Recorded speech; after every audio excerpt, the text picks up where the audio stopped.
दोस्तों, एक बार महर्षि नारद को यह अहंकार हो गया था कि वही भगवान श्री हरि विष्णु के सबसे बड़े भक्त हैं।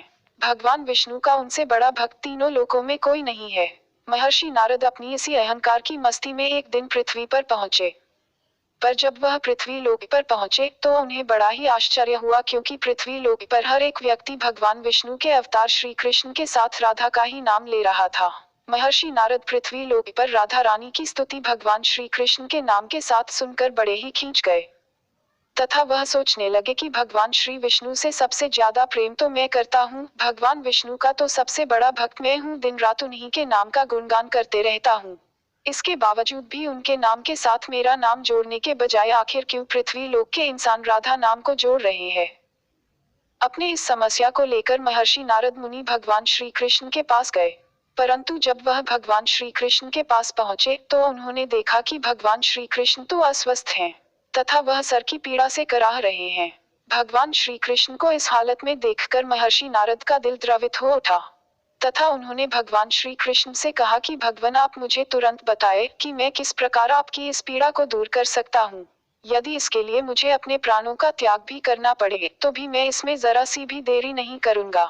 तब भगवान श्री कृष्ण महर्षि नारद जी से बोले, आपको मेरे इस पीड़ा के लिए अपने प्राण त्यागने की जरूरत नहीं है। मुझे तो यदि कोई मेरा भक्त अपने चरणों का धुला हुआ पानी चरणामृत पिला दे तो मैं इस पीड़ा से मुक्त हो जाऊं।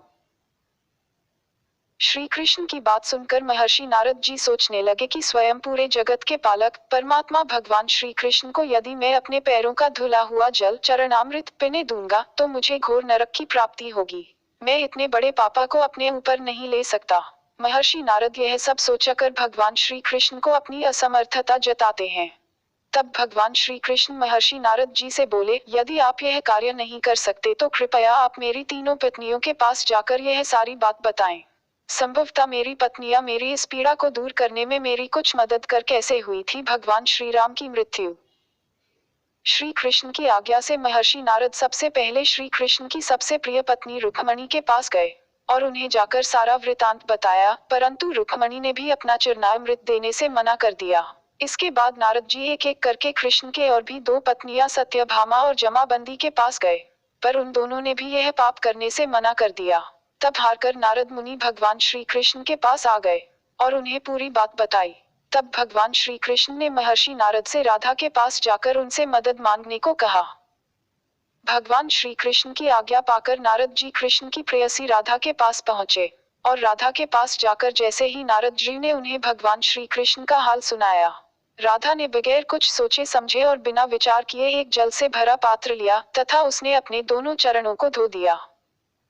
राधा रानी ने अपने पैरों से धुले हुए उस जल के पात्र को महर्षि नारद को पकड़ाते हुए राधा जी नारद से बोली कि मैं जानती हूँ कि मेरे इस कार्य के लिए मुझे रौरव नामक नरक तथा उसी के समान अनेकों नरकों की प्राप्ति होगी, परंतु मैं अपने प्रियतम श्री कृष्ण को होने वाली पीड़ा को बिल्कुल भी सहन नहीं कर सकती। उन्हें पीड़ा से मुक्त करने के लिए मैं अनेकों नरक की यातना सहने और झेलने को तैयार हूँ। नारद जी तुरंत राधा के पैरों से धुले हुए जल के पात्र को लेकर भगवान श्री कृष्ण के पास पहुंचे।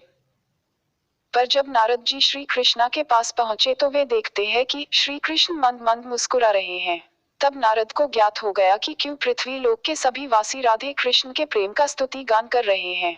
महर्षि नारद ने भी अपनी वीणा पकड़ी और नारद जी भी श्री राधे कृष्ण नाम का गुणगान करने लगे। जानिए महर्षि वेदव्यास द्वारा रचित 18 पुराणों के बारे में।